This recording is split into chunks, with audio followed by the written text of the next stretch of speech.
Please welcome members of the Gay Men's Chorus of Washington, D.C., performing Seasons of Love.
Please welcome Librarian of Congress, Dr. Carla Hayden. Good morning and welcome to the Library of Congress on this very special day. It is an honor to welcome Speaker of the House, Nancy Pelosi, along with several members of Congress, including members from the Congressional HIV/AIDS Caucus.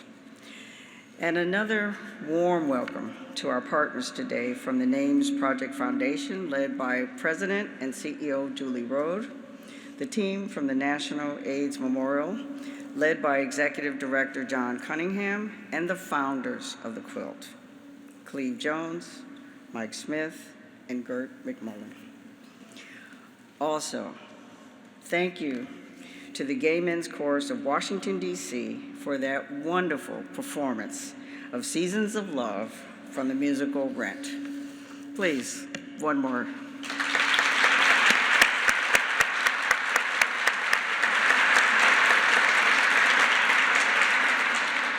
That song has a strong connection to the Library of Congress. The papers of Jonathan Larson, the writer and composer of Rent, are housed here in the library's music division, and in the collection you will see a sheet of paper with Larson's handwritten notes in long math calculating the 525,600 minutes that you hear in those lyrics.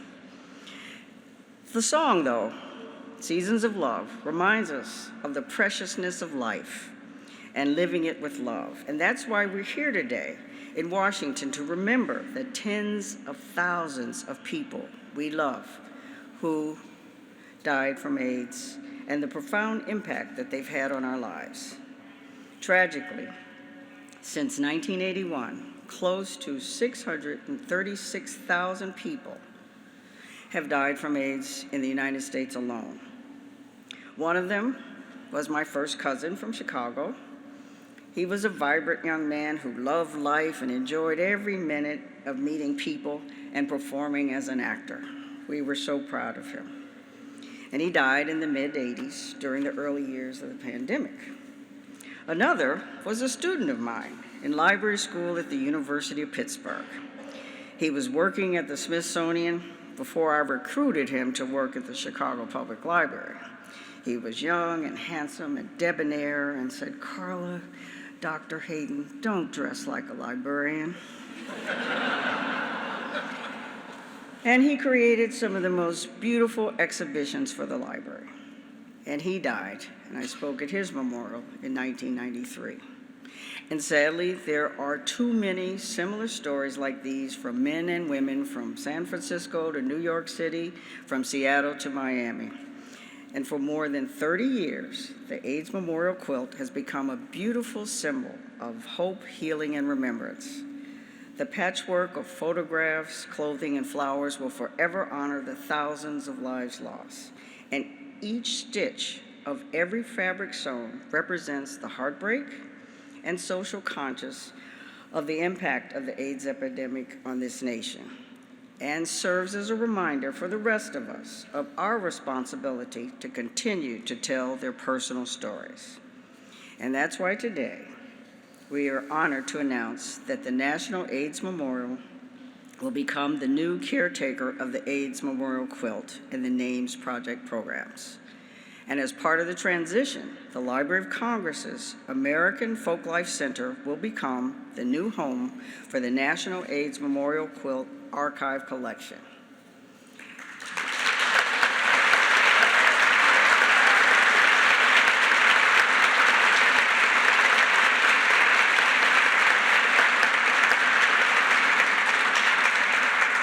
This collection of more than 200,000 items includes personal handwritten letters, photographs, biographical records, tributes, epitaphs, news clippings, and even a sewing machine that stitched together a panel of the quilt.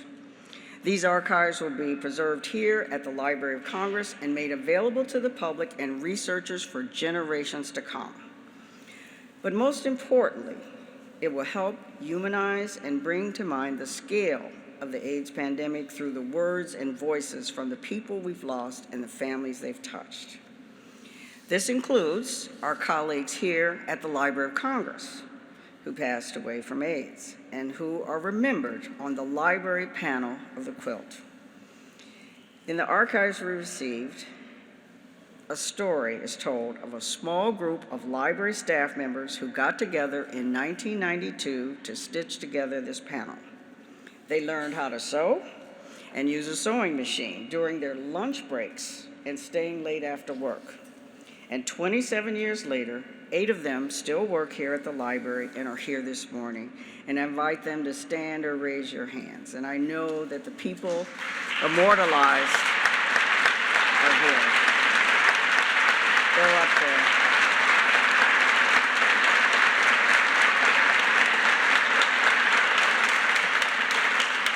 And that is just one of the thousands of stories that are part of these archives. The story of 36-year-old Tom Boscato of Chicago, whose home on Orchid Street was called by friends as, quote, the haven for every lost artistic soul that passed through Chicago.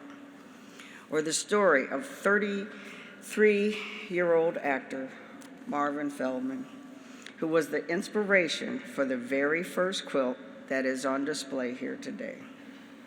His family is here and his friends. Please give them a hand.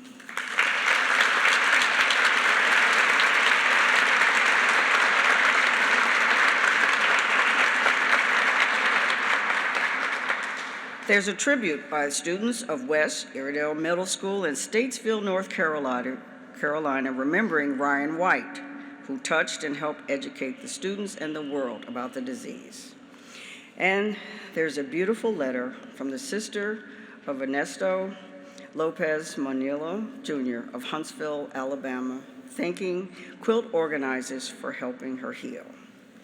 And the moving letter from the mother of Ted and Tom Boat, who lost both of her sons to AIDS. And in the letter, she writes, on January 5th, 1992, I was in Florida when his father called me from Ted's bedside. Much later, they told me that when he heard my voice, a tear came from one of his eyes, and within the hour, he was gone. This is just a very small fraction of the stories that need to be told and remembered, and the Library of Congress is proud and honored to serve as the home of the National AIDS Memorial Quilt Archive to preserve its legacy and give the memorial a home. These powerful archives will continue to be a source of healing, comfort, and awareness in memory of those we have lost. As Jonathan Lawson wrote in Rent, it's time now to sing out, though the story never ends. Let's celebrate, remember a year in a life of friends, remember the love, and we promise we will always remember.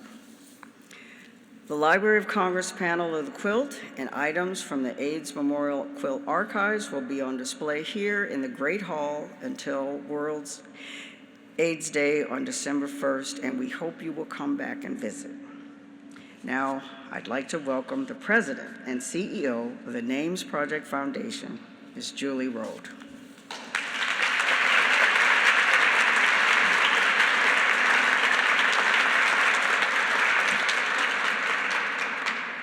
Thank you, Dr. Hayden.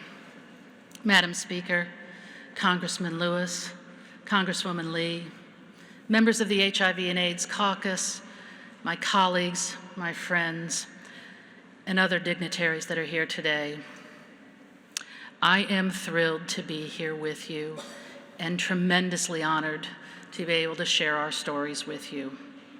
I'd like to start with a little personal story. It begins in 1982 when I graduated from college and began my career as a professional stage manager in the theatrical arena.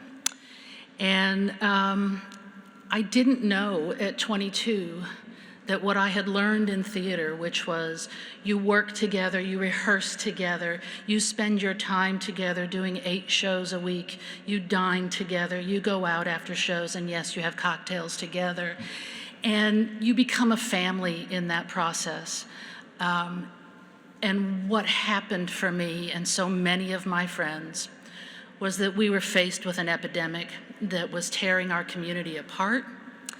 And it was a crisis that we didn't know if we were going to survive. Instead of going out for drinks after a show, we were splitting up into care teams. And I remember calling my mother and saying, you know, Mom, I need to tell you what's going on. And first she was concerned for me and concerned that I was going to get sick because it was early. And then she was concerned for my friends. And she said, you know, dear,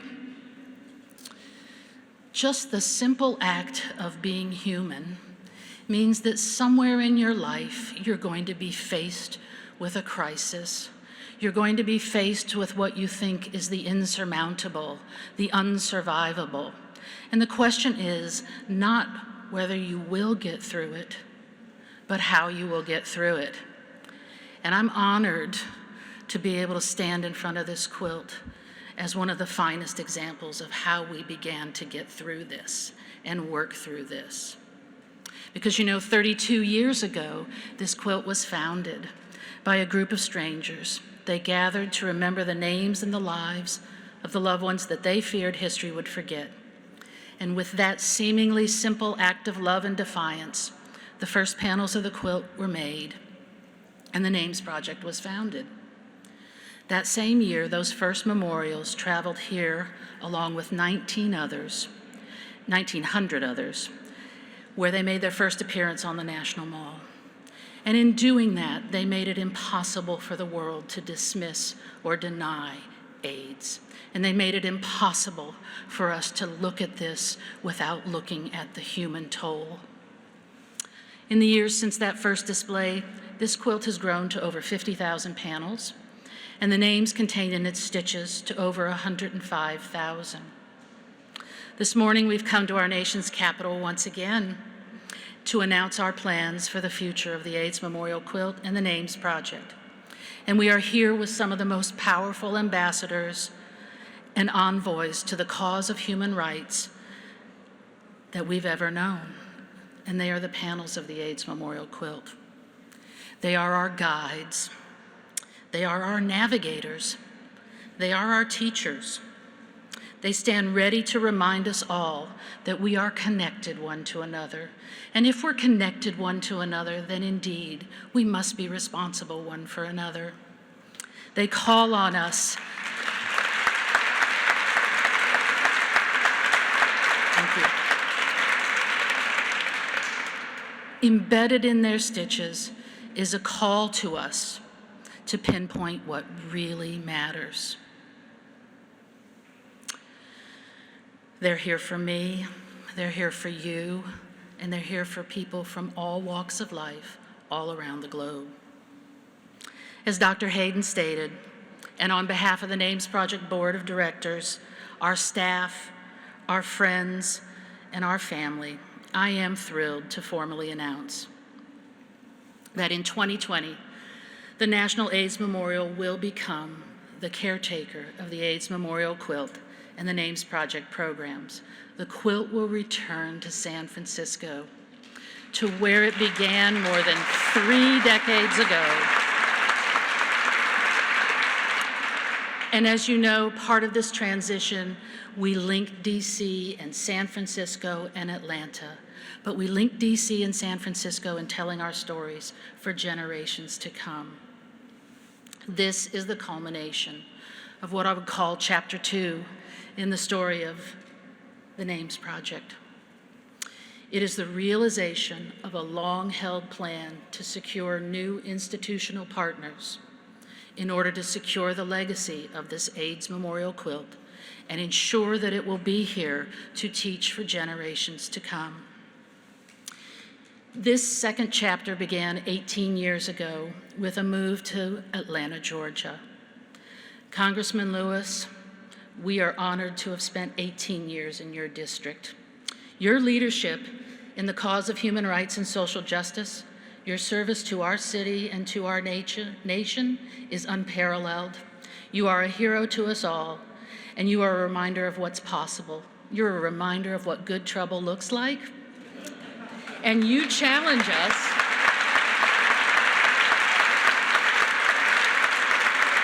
Thank you. You challenge us every day to participate, to act in the face of injustice. Thank you so much.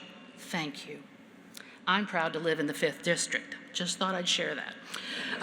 Before we turn to our next chapter, I would love to thank some of the people who over this last 18 years has made this transition possible, The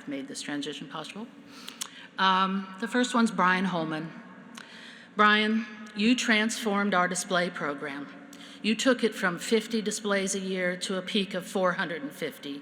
You made sure that the quilt was on hand wherever and whenever it was needed. You restored and you grew our relationships across this nation. And because of you, and because of course, our warehouse team and other staff members, today there are over 200 displays that are about to take place for World AIDS Day in cities, in towns, in small places, in libraries, in all sorts of institutions. And the truth is that when those panels return, their return address, John, by the way, they're coming to your house. Okay? And we're thrilled about that. Thank you, Brian.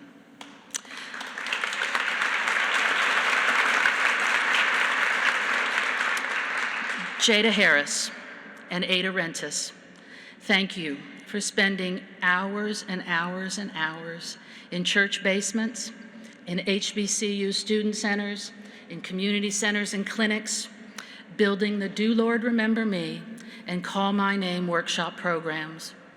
Your work fulfills a promise that we made in 2001, a promise to be intentional in our efforts to create a safe, loving space and give power to those in need, to give a voice to the AIDS crisis that was finding its epicenter in the African American and Latinx communities. You helped establish an authentic response, created specifically for people of color. And like every single story found on this quilt, these newest stories have opened hearts and opened minds in profound ways. Board member and colleague Billy Planer, thank you for making Names Project an important stop on your organization's civil rights journeys. More than 30,000 middle and high school students, rabbis, Jewish educators, and others spent time in our midst in Atlanta, learning about the epidemic and the contemporary social justice issues that continue to fuel this epidemic. I'm grateful for the time spent with each and every one of these people in a conversation that speaks to, there is no other, only another. Gert McMullen, you remain for so many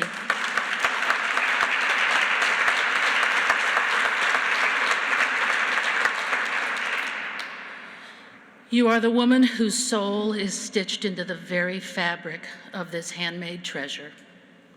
Thank you for never leaving the quilt's side. And Roddy Williams, where are you, Roddy? You have been the glue that has helped me make and keep the doors open. Your years of service to donors and display hosts, the staff, the board, the volunteers, and your devotion to the quilt is the very definition of servant leadership.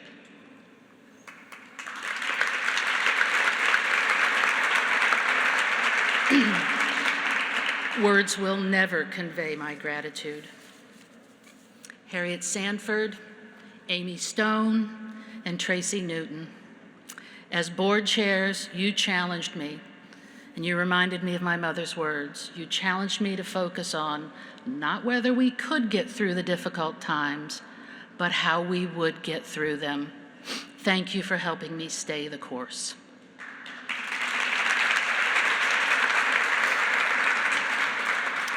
I'd also like to thank our founders, Cleve Jones, Mike Smith, and Gert McMullen. You wrote chapter 1 in our history. You armed us with a beautiful idea, and you allowed us to find a way to express our pain, our anger, and our love in 3-foot by 6-foot pieces of cloth. And then you fought to bring the quilt here to our nation's capital. And you made AIDS real and immediate for us all. And now it's time. I'll show.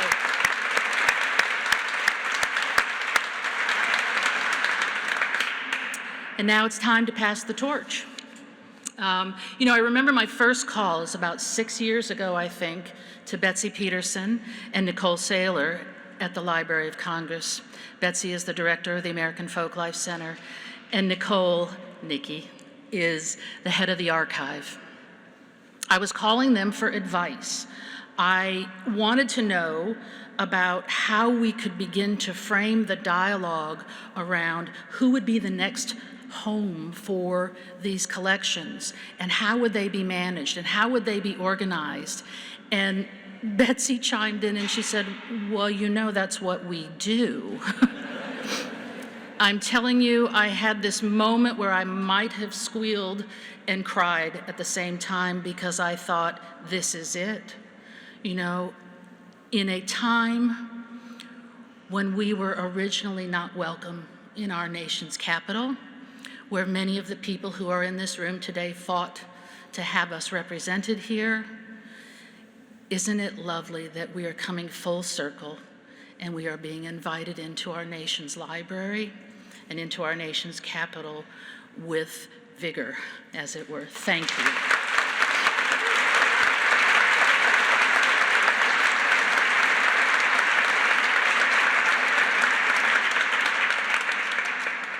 Finally, absolutely none of this could have happened or would have happened without the National AIDS Memorial stepping up.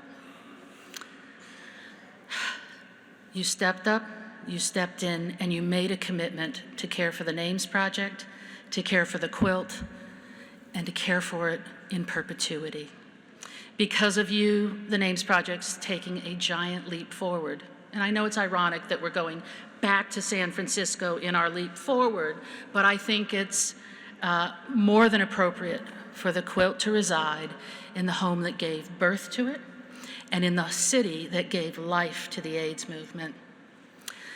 The Names Project and the National AIDS Memorial, we share a rich history. It is linked through time, geography, and mission.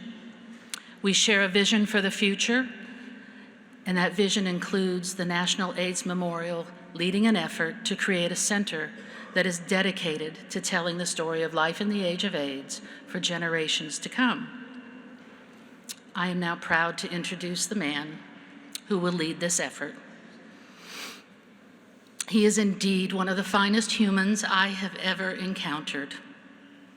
I've had the privilege now to work with John for clearly close to a year, and I am proud to call him colleague and honored to call him friend.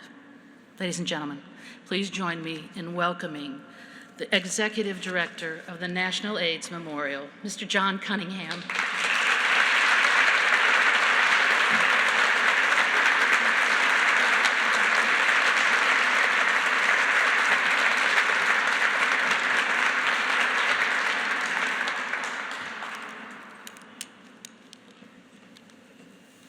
Age.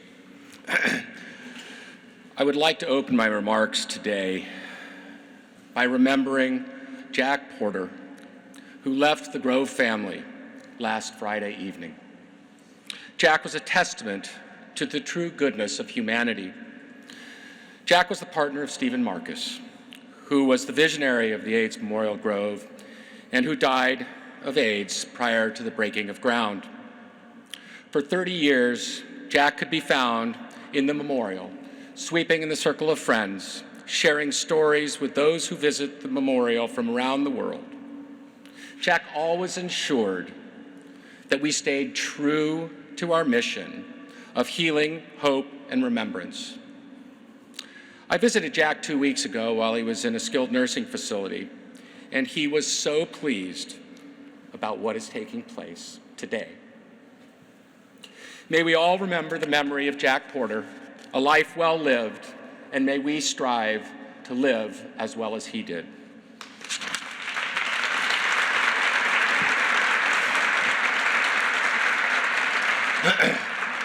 My name is John Cunningham, and I'm the Executive Director of the National AIDS Memorial, and I am a man living with AIDS. I would like to invite anyone here in the room with us today who is living with HIV or AIDS to stand and be acknowledged.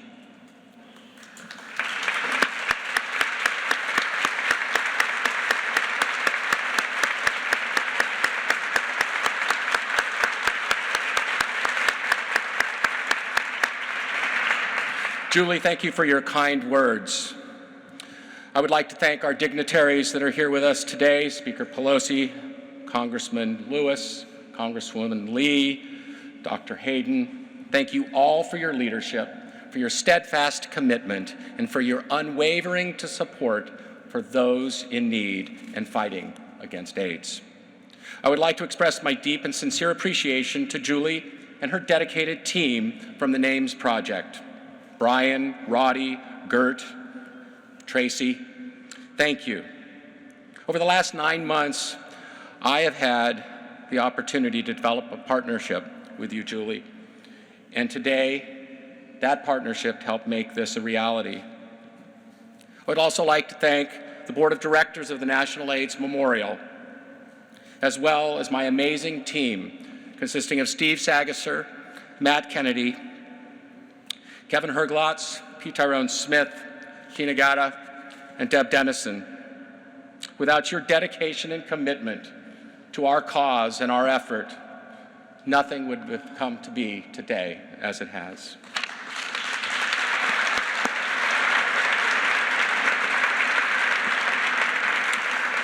I also want to thank my dear and loving husband, Joel, for his support, because this job can take a lot of time, and I couldn't do it without you. To Cleve Jones and Mike Smith, thank you for your vision of the quilt and for helping to establish the first AIDS Memorial. Gert McMullen, what can I say? You've been with the quilt since the very beginning, and you moved to Atlanta with your boys. And I am pleased to announce that Gert will be returning to the San Francisco Bay Area with her boys and our beloved quilt. I want to express my deep and sincere appreciation to our long-standing partners at Gilead Sciences, who stepped up when asked to help to not only return the quilt to the San Francisco Bay Area, but also to help to secure its future. With us today is former Director of AIDS Policy for the White House under President Obama and the current Executive Director of Community Engagement for Gilead Sciences, Douglas Brooks.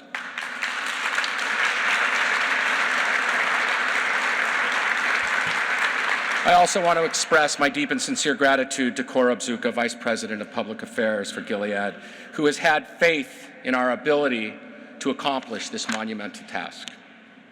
We gather in this majestic hall, which has seen so much history. Today, we mark another historic event, not only in the story of AIDS, but also in the story of social justice. For the story of AIDS is a story of social justice, or perhaps a story of injustice.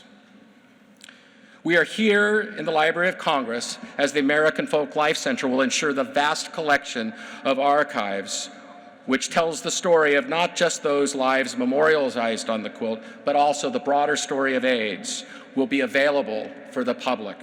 This collection will now be accessible to the public through this, the world's largest library.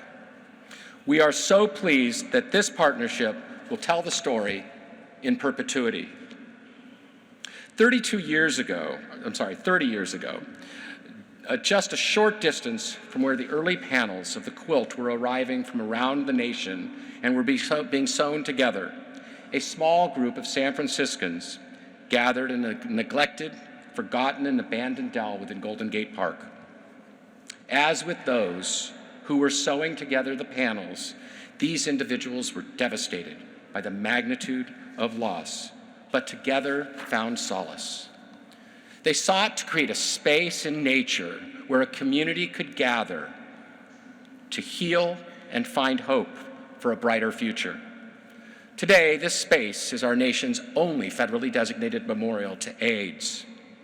Thank you, Speaker Pelosi, for your steadfast support and vision of making this happen through the National AIDS Memorial Act of 1996. Thank you.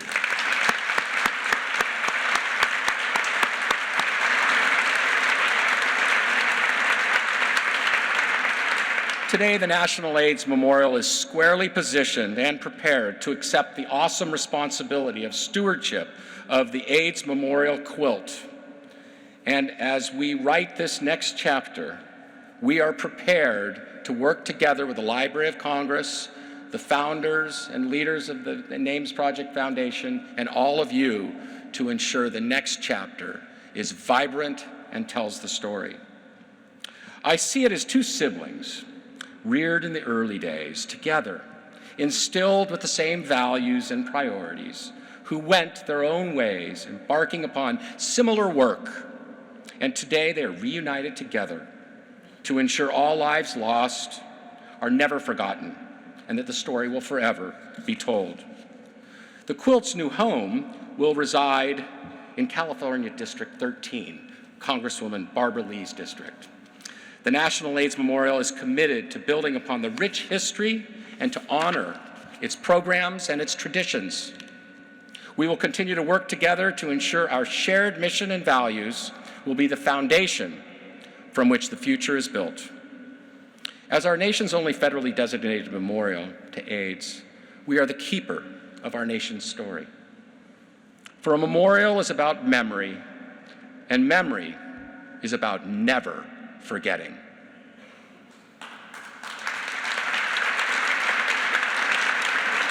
Both the Quilt and the National AIDS Memorial have, since their founding, been truth tellers.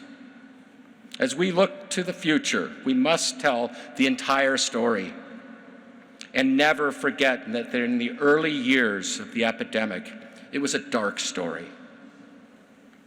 One of hate, prejudice, neglect, discrimination, rooted in ignorance and otherism. This dark period empowered and emboldened a community to act, generating love, compassion, action, care, and hope. This is our story.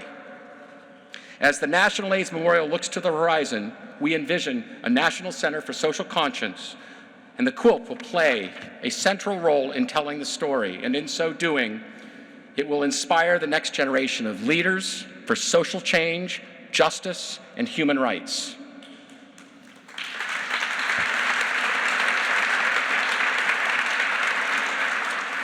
I would like to leave you with a quote from film historian and AIDS activist Vita Russo.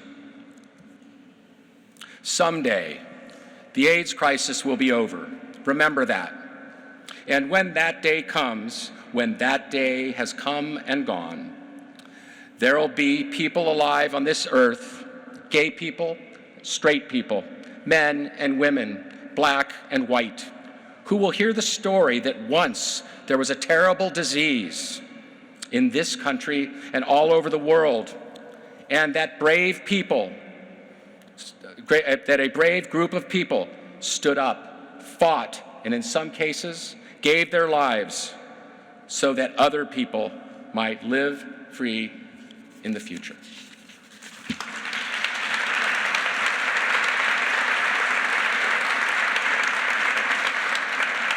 Thank you. It is now my distinct honor to introduce Congresswoman Barbara Lee. Congresswoman Lee has stood shoulder to shoulder in the fight against AIDS with all of us. She is the founder and co-chair of the HIV/AIDS Caucus. Please help welcome my Congresswoman, Barbara Lee.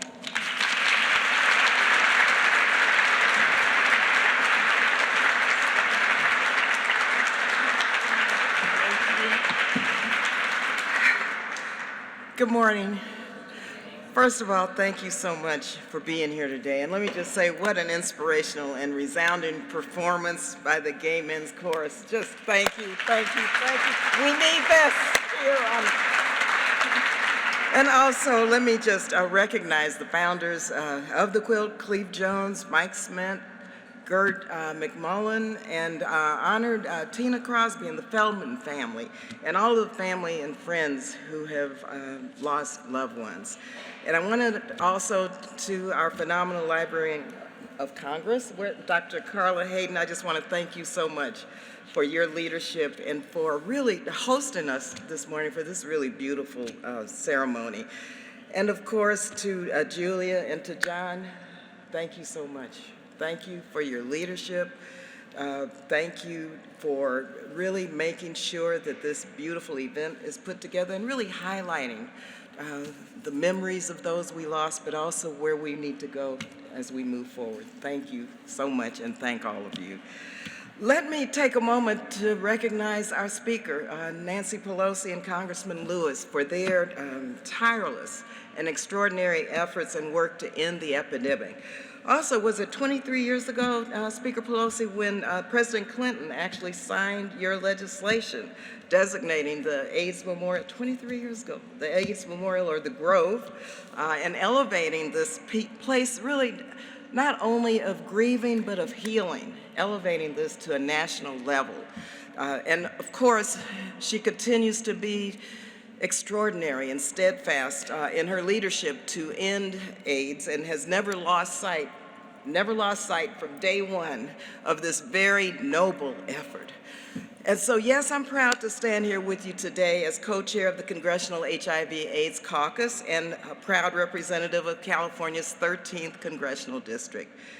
We stand here in remembrance of the lives of the people who died from AIDS so that they will never be forgotten. Their stories will be known by future generations, thanks to you. Also, today's historic announcement honors the more than 30 years of stewardship of the Quilt by the Names Project and celebrates the awareness, and it really has helped raise the awareness of the HIV and AIDS epidemic. I know the presence of the archives at the Library of Congress here and the permanent home for the quilt will forever honor the history and make the story of life in the height of the AIDS epidemic accessible for generations to come. And so yes, not only is the quilt coming home to the Bay Area, but also the International AIDS Society 2020 conference is returning to Oakland and to San Francisco. Yes, thank you. And I could not be more pleased and prouder for the quilt to come to my district in the city of San Leandro. And I hope that at the conference, attendees from all over the world will be able to visit the quilt and the National AIDS Memorial.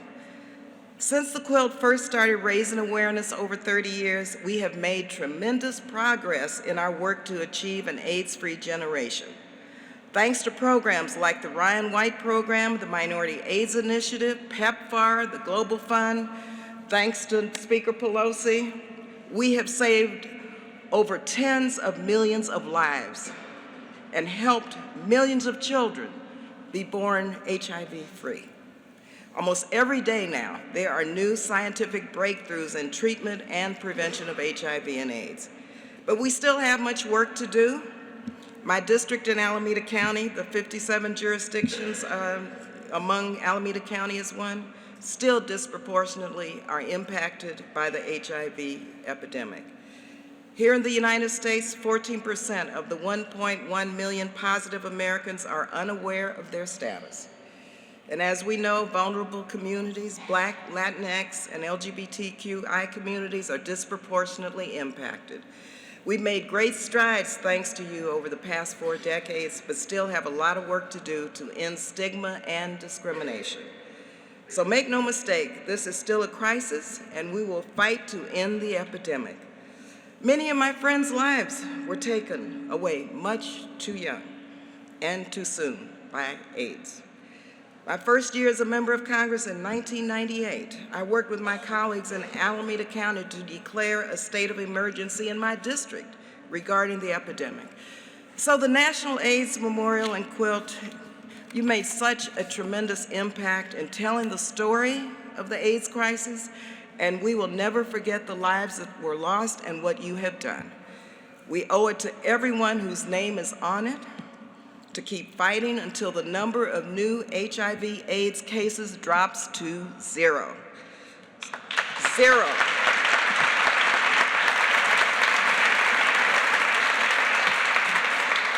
So thank you all for your incredible work and activism. This truly is one of the most important issues facing our nation and our planet. And I am proud to stand alongside you until we have a world free of HIV and AIDS. Thank you again, and God bless.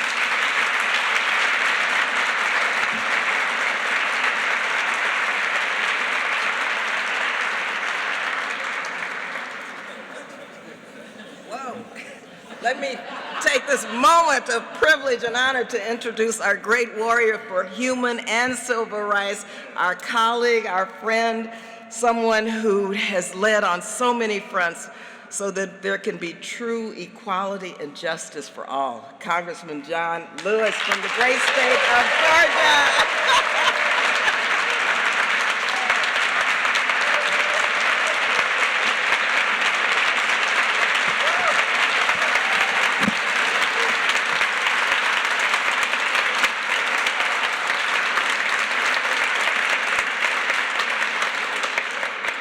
Thank you. Barbara Lee, I thought you were my friend. You just forgetting about a poor child.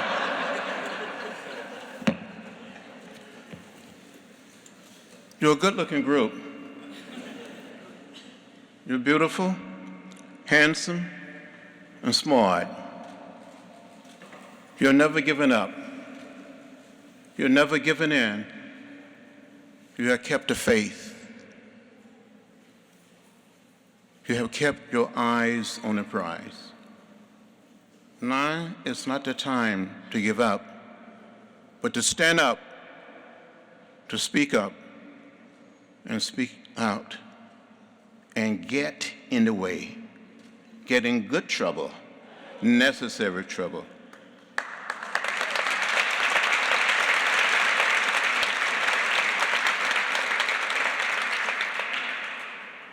Over the course of his life, Dr. Martin Luther King Jr. often spoke of the beloved community, a society at peace with itself and its neighbors that recognize the dignity and the worth of every human being.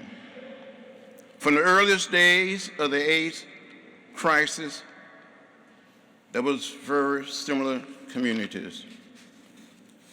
This community provided for each other what society denied them: brotherhood, sisterhood, human decency, and unconditional love.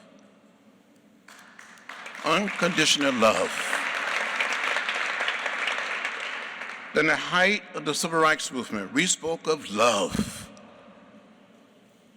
Love your brother. Love your sister. Love your mother, your father. Love your friends. We can see love in each other.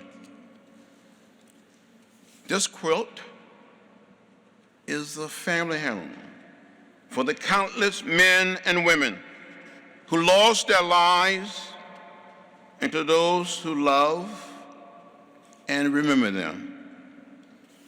So let us keep it for all time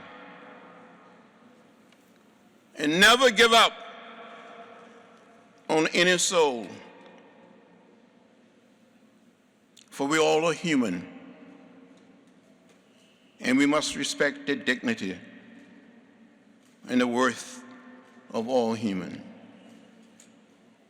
On one occasion, Dr. King said to some of us, just love everybody.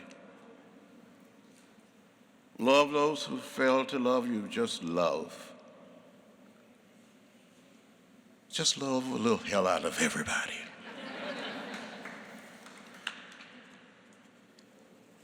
You know, Judy, thank you. You're an Atlanta girl. Thank you. Thank you for being you.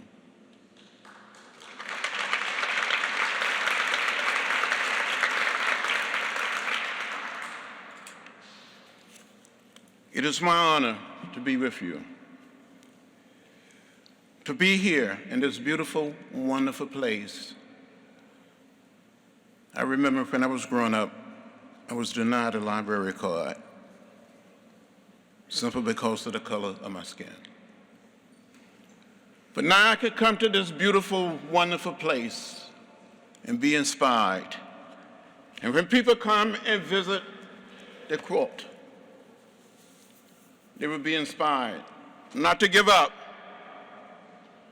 not to give in, but to learn, to stand up, to speak up and speak out. And so I said from time to time, when you see something that is not right, not fair, not just, say something.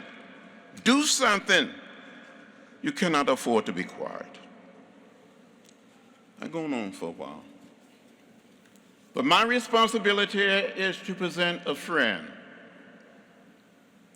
an unbelievable, committed, dedicated woman who is so human, who is so smart, and who works so hard. She is my friend. She is my sister. And I want to thank the Speaker of the House of Representatives, Nancy Pelosi, for being here and for all of her work. Thank you, Nancy.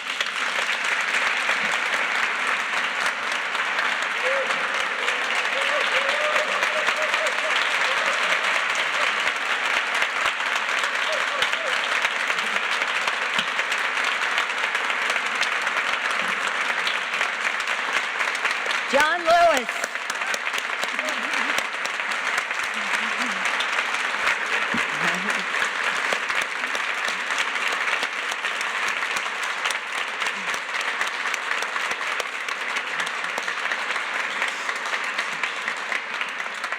Thank you, John Lewis, for being here, being there for all of us over and over again.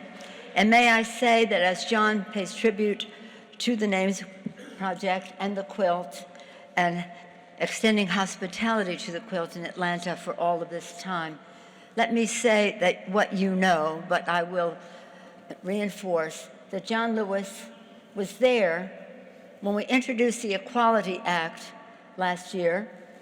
It was a bill to open up the Civil Rights Act to include LGBTQ community in ending discrimination in the vote.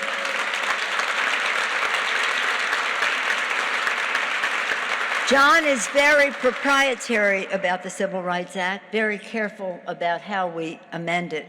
We don't, except with John's blessing, standing right there, we made that announcement, the Equality Act. Thank you, John Lewis, for this, for your kind words, for being you, and for being here. Thank you, John Lewis.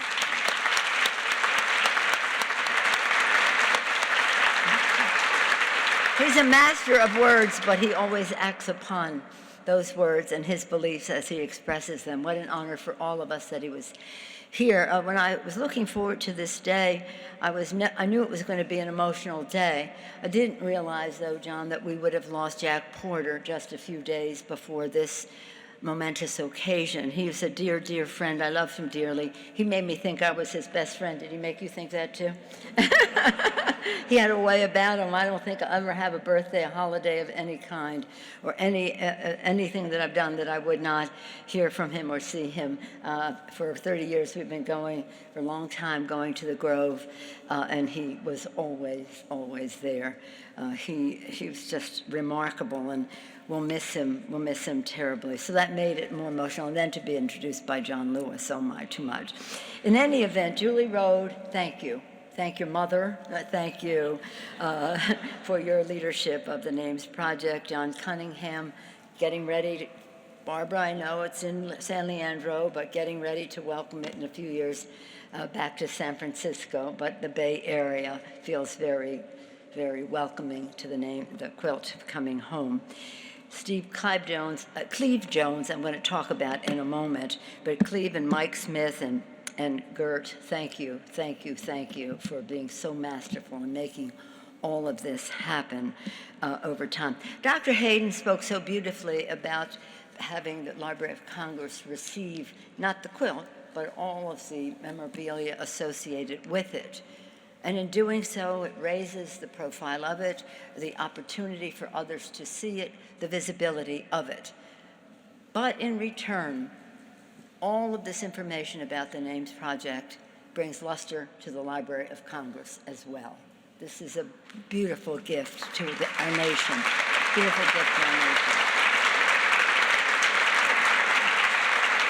The Gay Men's Chorus, I love numbers, I love to count, votes and other things, days, whatever. Thank you so much for making this such a joyous occasion, springing from our grief, but giving us hope. Thank you so much. You made it lovely for all of us.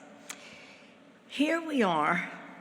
Let me just tell you this. First, this is in some ways self-deprecating, in other ways self-serving. So I'll put up those one.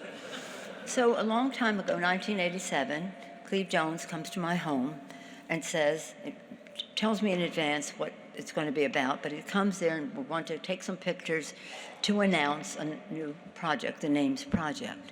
Now, I am a mother of 5 children, and I'm just newly elected a member of Congress. And I say to Cleve, a quilt? Nobody sews. Is that not right, Cleve? I said, I have 5 children. I went to school in a convent from the earliest days. I know how to sew, I know how to darn, I know how to knit, I know how to crochet, I know how to tape, I know it all. I don't sew. I have a sewing machine, I don't sew. So if I don't sew, as a mother of 5 with a sewing machine and all of that knowledge, nobody sews. That was my wisdom at the time. I guess as a mother of 5, you don't have time to sew, but nonetheless. So I said, Cleve, I just don't know about this project. Can we do something else? Like, I don't know what. And he said, no, this is it. We're sticking with this. And of course, look at this. So a couple years later, Cleve says, we want to bring the quilt, now it's almost 2,000 panels, to Washington, D.C. Now I'm in Washington, and it wasn't that long later, a matter of months, it seems to me. So he comes to me and he says, we want to display it on the mall. We're getting some resistance. So I said, well, that can't be, right? So I go to see the National Park Service. They said, oh, yeah, we can give you a corner, a little space on a corner someplace. So you're not hearing this correctly. That's not the ask. We have a big ask. So, and I,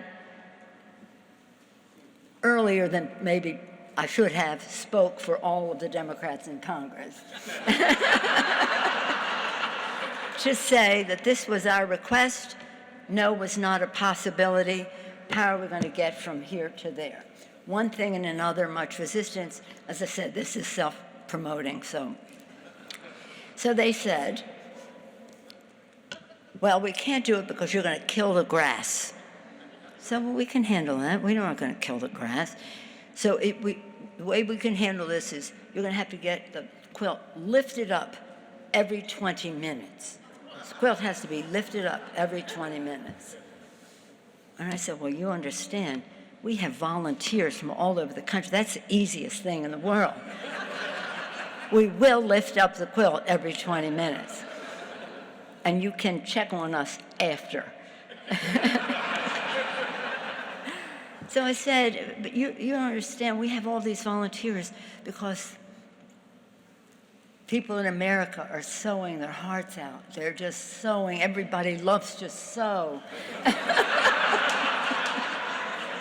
This is to the heart of who we are. Sewing flags, throwing quilts, and the rest of that. Don't you understand what sewing means to us?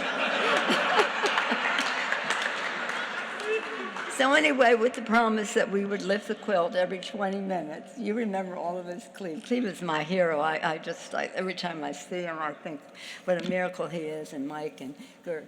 So I have mine, Susie Paraki Rocio, Flower Girl in my wedding. So many others, but every quilt a story, every quilt, every panel from the heart. It was so beautiful. So that Friday night, after that week of the quilt being there, who is the newsmaker of the week? Cleve Jones.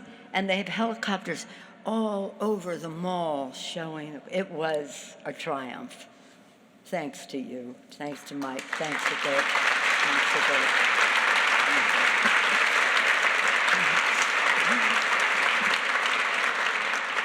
Might not have been every 20 minutes. And it might not have been every panel. But whatever. They can come see me if they have a problem with it now.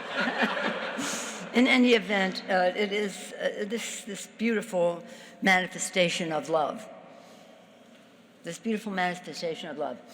So Barbara Lee is welcoming this to San Leandro. Barbara Lee has, from day one, she came to Congress, she had an amendment on the floor, successfully on the floor, right the first day, it seems to me. Then she got on a plane, went to Durban, South Africa, to be part of the AIDS conference. She has been relentless, persistent, smart, and I was honored to be with her when we announced, or I don't know if that was an announcement, but a tribute to the conference coming to the Bay Area, the AIDS conference coming to the Bay Area. This is a very resilient virus. It keeps mutating. Every time we think we have it in its grasp, it does something different. So we have to be resilient in the fight as well. But our spirit about it, our love, our memory of it all. So when we're doing the AIDS Memorial Grove, Jack Porter, so many, his partner Steve Marcus, this was again a labor of love. When we were doing that, I had some resistance from my friends, colleagues in Congress saying, we shouldn't be just having a memorial to one deceased, AIDS Memorial Grove. I said, well, we are. No, Matt, no, you have to hear the rest of it. We shouldn't be having it, but if we have it, it should be in my city, their city. They didn't want it, except if we had it, it was going to be in their city.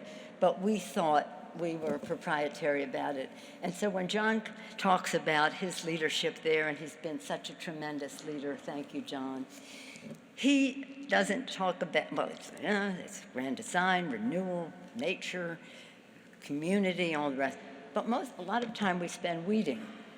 All right? We spend weeding and planting and all the rest to make it so beautiful. And now they will have a physical structure to house some of the history of it all.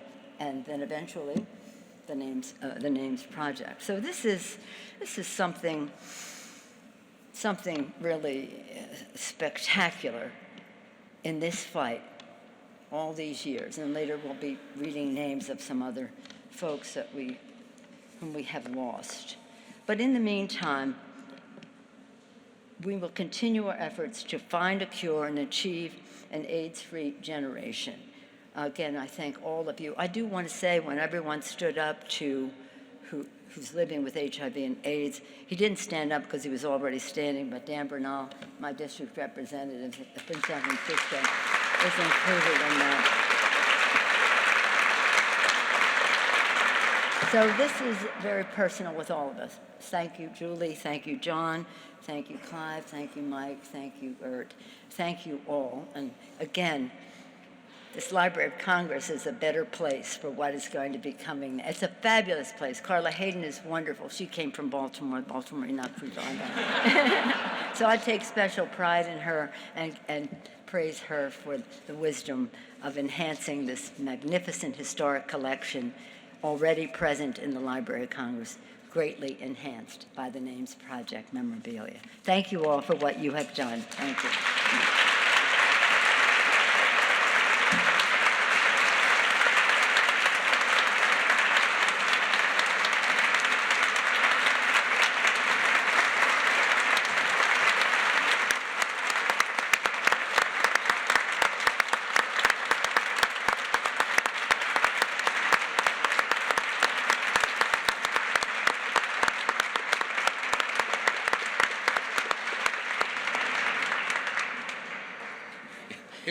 If I may briefly, thank you, Speaker Pelosi.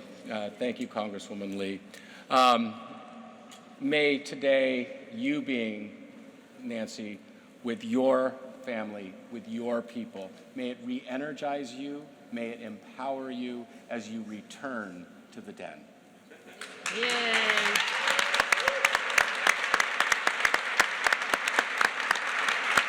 Is it appropriate to say ditto? I'm not sure. As we begin to wrap up our program today, we'd like to blend a couple of our traditions that are rooted in very same era. And that is the notion of when I pray for you, I will call your name. Today, we have a tradition that when we read names at the quilt, the first reader is always our founder, Cleve Jones.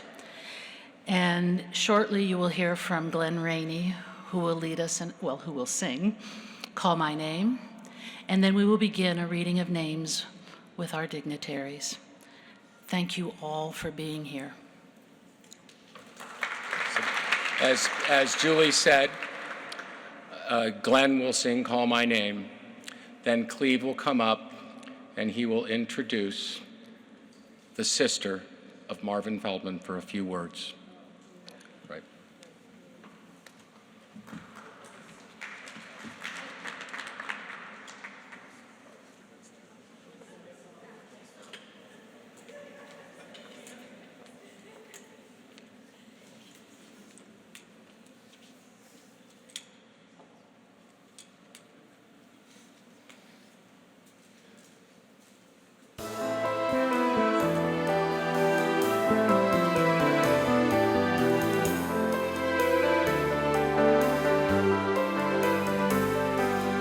call my name.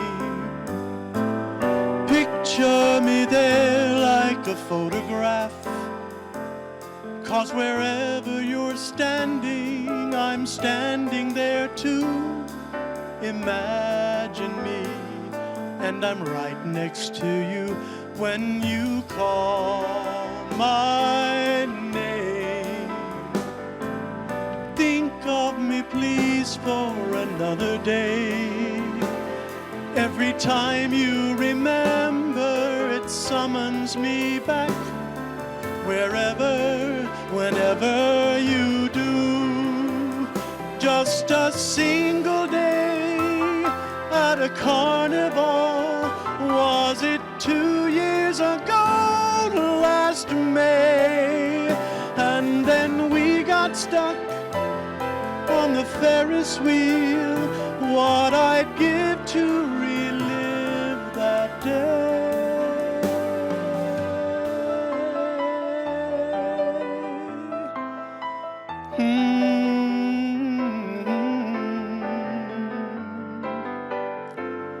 I embrace every moment. I hope you do too. Call my name. Hold me again in your memory. Just remember the weekends, the dancing till dawn, the first morning star we made wishes on.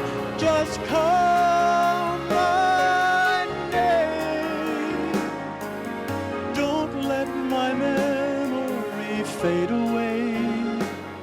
All the mornings together, the nights at home. Remember and don't be alone.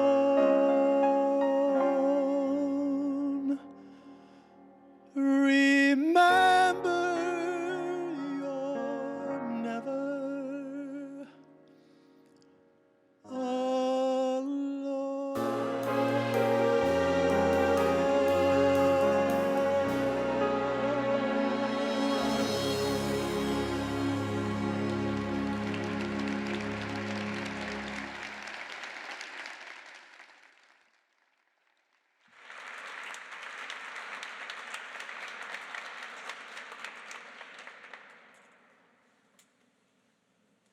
Hi, I'm Cleve Jones, and I have a couple things I'd like to say.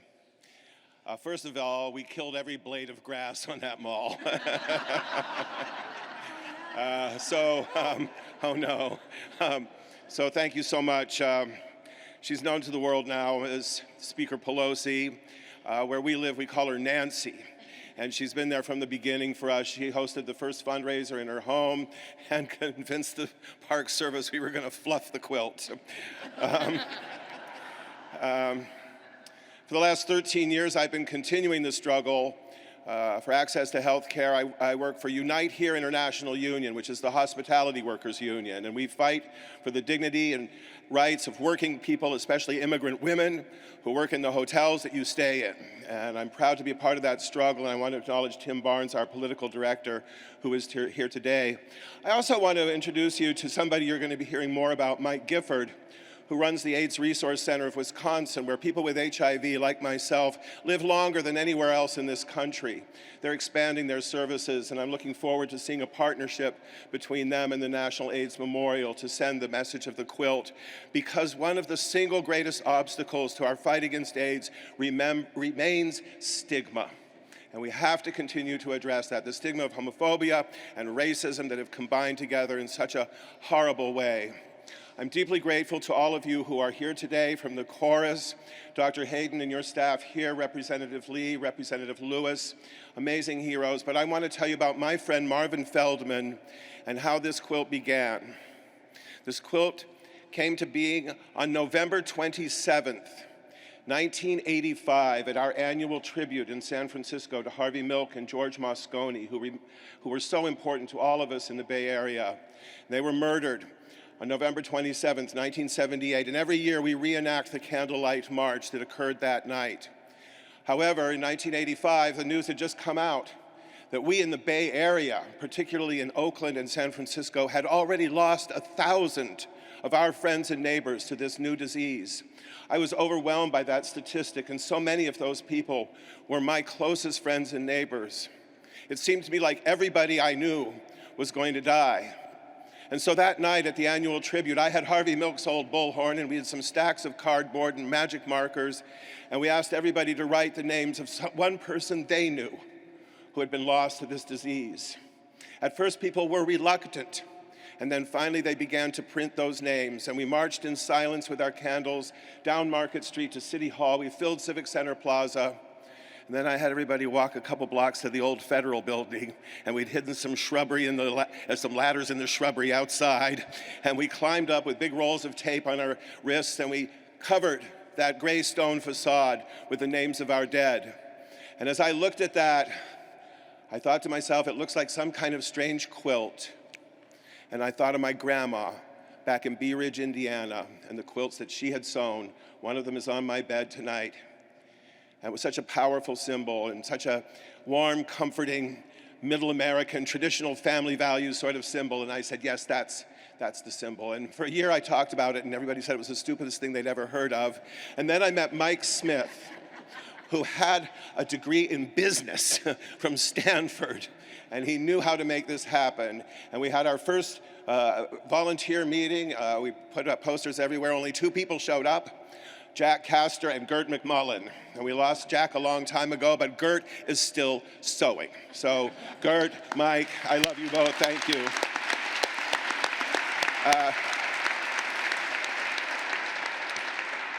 I could not be happier and more grateful for this outcome. There is no scenario I can imagine other than this never having to have happened that would bring me a greater sense of peace to know that this extraordinary work of art is going to be preserved, and thanks to Dr. Hayden and her colleagues, is going to be available. There's enormous lessons to be learned from this pandemic. It's important that we not allow those lessons to be lost in time. They will be relevant, unfortunately, again in the future. But it might be good to look back also to 30 years ago to what happened when a bipartisan Congress passed the Ryan White CARE Act, which brought millions and millions of dollars into those communities that were hardest hit by the pandemic. This summer, we've got the International AIDS Conference coming to Oakland and San Francisco. We've got the Democratic and Republican conventions. We've got an election season. It's a good time to remind people of the important legislation that can happen that will do good for people who need it the most. That was introduced by Senator Ted Kennedy, and it was signed by President George H.W. Bush. So we can get things together and we can save lives. I think I'm just about done, but I do want to express my gratitude to everyone in Atlanta who has kept this quilt, and I am so happy and grateful to bring it home. And now I need to tell you that my best friend, Marvin Feldman, has many panels in the quilt because he had many friends who were artistic. I made the first one in his honor, and I will say that there are several quilts for him. All of them are beautiful except for one. and Marvin would, I think, hate it because he would want something that could be in the front window of Barney's or the Museum of Modern Art, and I didn't do that. I can't sew, but I believe that Marvin's mother, Esther Feldman, is watching this live stream in Florida. Esther, I love you. I promised you I would keep Marvin's name alive, and I'm so grateful that your family is here with you. Please welcome Marvin Feldman's sister, Tina Crosby, and her family.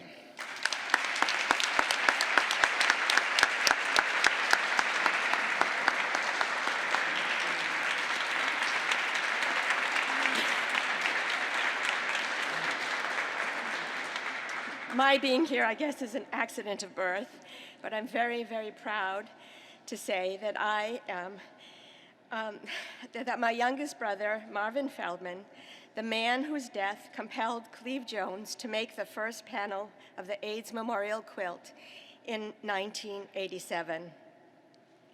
I loved my brother very much. Marvin was funny, fun-loving, creative, and clever. He had a biting wit and loved dark humor. He was a joy to be around, and people were drawn to him. Marvin wanted to be famous, which is partly why he became an actor. But he never found fame through his craft. It's ironic he became famous because his dear friend Cleve chose to memorialize him by creating the quilt after Marvin died at age 33. Quilts feel like home. They are warmth and comfort, handmade, unique, and full of stories. To me, this quilt holds love, anger, sadness, and loss. It is a perfect way to wrap up the people we have lost and to show that they will not be forgotten.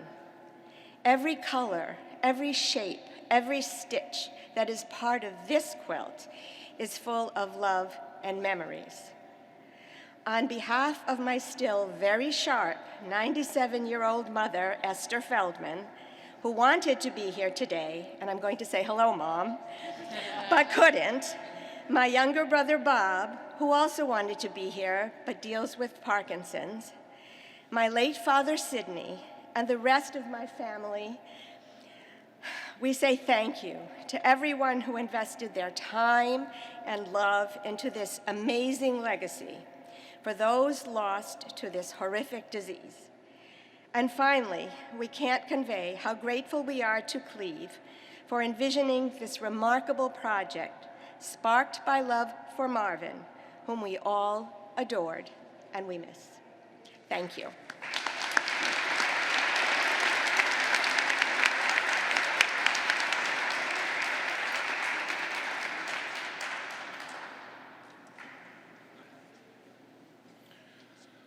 Marvin Feldman, John Hall, Nick Paris, Scooby Bowman, Rick Claflin.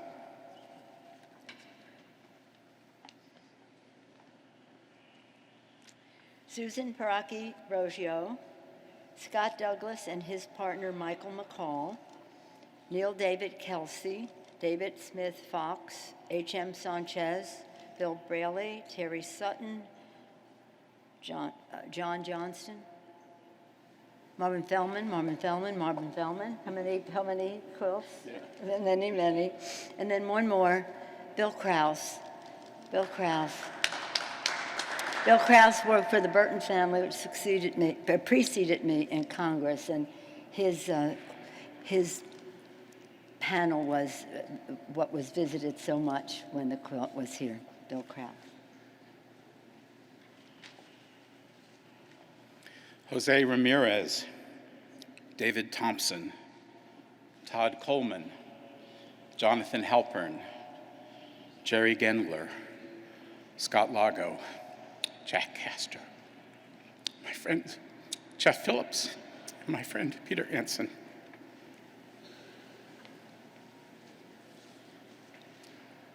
Roger Lyon, David Calgaro, Joey Van Es Ballesteros, Neil Lewis.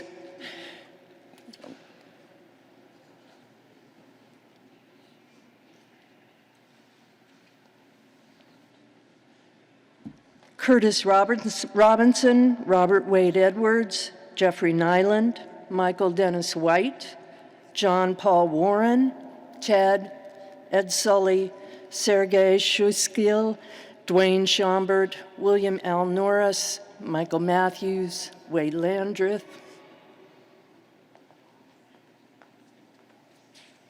Dr. Robert Scott, James Ferguson, John Iverson, Roger Gale Lyon, Jack Castor, Scott Lego, Steve Abeta, and Neil Lewis.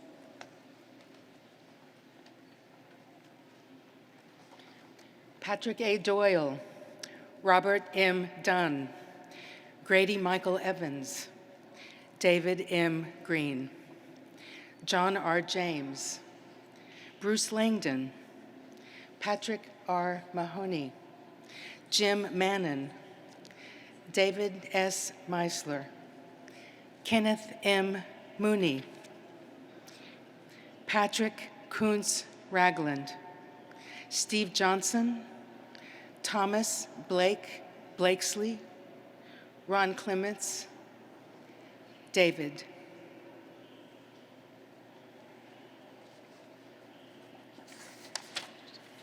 Orrin Riley, Larry Lois Lane Casper, Harvey Wang, Michael Hatmaker, and Tom Wright.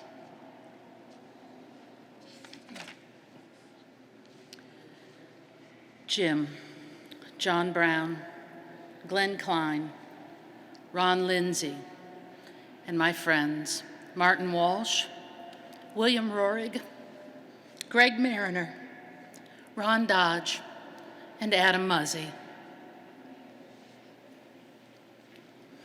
My first husband, Tony Levesque, Grove visionary Stephen Marcus, Stephen Kukan, Sergio Anguiano, Guy Lowe, Ryan White.